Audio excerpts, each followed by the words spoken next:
নমস্কার, নতুন একটা ভিডিওতে সবাইকে স্বাগত। এটা হচ্ছে আমার বিয়ের অ্যালবামটা। মানে আমার বিয়ে হয়েছে 5 মাস। 5 মাসে এই প্রথমবার আমি আমার বিয়ের অ্যালবাম মানে আমি দেখতে পাচ্ছি। অনেকদিন আগে আমার বিয়ের 1 মাস পরেই যে দাদা ছিল সুজয়দা দিয়ে গেছিল আমাদের বাড়িতে, মানে আমার বাপের বাড়িতে। তা এখন মানে এক শর্ট টাইমের ছুটিতে যখন এখানে এসেছি তাই যেটা দেখছিলাম অসম্ভব সুন্দর, তোমাদের সাথে শেয়ার করছি। যারা রিজনেবল প্রাইসে নিজেদের বিয়ের অ্যালবাম করাতে চাইছো, ফটোগ্রাফি করতে চাইছো, ভিডিও করাতে চাইছো, অবশ্যই বলবো ওদের সাথে কন্ট্যাক্ট করো। ভীষণ ভালো, ইভেন ম্যাটেরিয়ালটা ভীষণই ভালো, ভীষণই ভালো।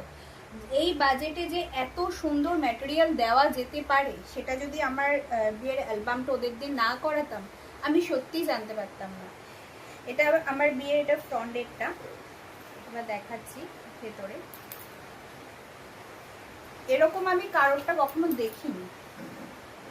আমি আমার মানে আত্মীয় স্বজনদের বিয়ে হয়েছে তাদেরটা দেখিনি। দেখুন, আই থিঙ্ক এটাকে 3D টাইপের কিছু একটা বলে, আমার ঠিক জানা নেই। মানে যারা এইসব বিষয়ে কাজবাজ করে তাদের এইসব জানা থাকবে। ভীষণ সুন্দর, ভীষণ সুন্দর। পুরো অ্যালবামটা তো দেখানো সম্ভব না, আমি জাস্ট কোয়ালিটিটা দেখানোর চেষ্টা করছি। মানে এটা যদি আজ থেকে 25-30 বছর পরেও যদি আমি কাউকে অ্যালবামটা দেখাই, অ্যাকুরেট অ্যালবামটা এমনই থাকবে, এমনই থাকবে। মানে এত সুন্দর এবং নিখুঁত কাজ, মানে সত্যি অভাবনীয়।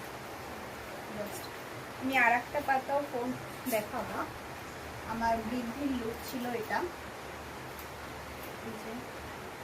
আমার বাবার, আমার পুরো ফটোগুলো দারুণ ফটোগ্রাফি, একদম নিখুঁত ফটোগ্রাফি। যারা রিজনেবল প্রাইসে চাইছো, যে হ্যাঁ করতে চাইছো নিজের একার দ্বারা, অবশ্যই বলবো ওদের সাথে কন্ট্যাক্ট করো। আমি কন্ট্যাক্ট নাম্বারটা ডেসক্রিপশানে দিয়ে দেবো, কমেন্ট বক্সে দিয়ে দেবো। ওদের সাথে অবশ্যই কন্ট্যাক্ট করে নিতে পারো। চলো, টাটা।